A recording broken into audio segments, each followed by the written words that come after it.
Hi everyone, today we're going to have a look at subtraction.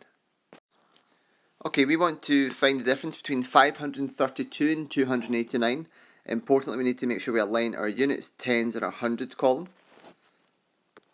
So 2 units subtract 9 units, and within this algorithm we can't do, so we need to exchange from our tens column. Okay, so 3 tens would become 2 tens, and we would transfer 1 10 across to be 12 units. Importantly here, we say exchange. We do not say borrow. If we were to borrow, that implies we would give back, and we do not give back here. 12 subtract 9 is 3. 2 tens take away 8 tens. We need to exchange. So 500s would become 400s, and we exchange over. So we've now got 12 subtract 8, 4 subtract 2. Okay, so the difference between these two numbers is 243.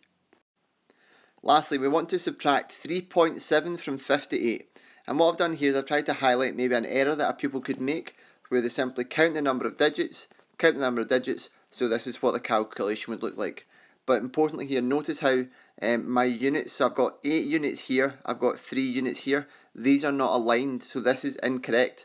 This is actually garbage. We want these to be aligned properly, so I'm going to chuck this over to the side. What do I mean by aligned properly? So we're going to do 58, so that's 5 tens, 8 units, and we want to subtract 3.7, so that's 3 units,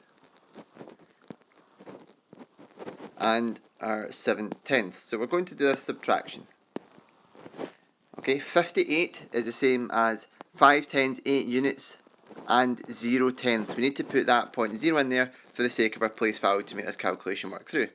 So 0 subtracts 0 tenths subtracts 7 tenths, we're struggling with. So we need to exchange from our 8, and we would carry that across. 10 subtract 7 is 3. Making sure we put in our decimal point in the same line. 7 subtract 3 is 4. And then we've got 5 subtract nothing, which is 5. So these 58 subtracting 3.7 is 54.3.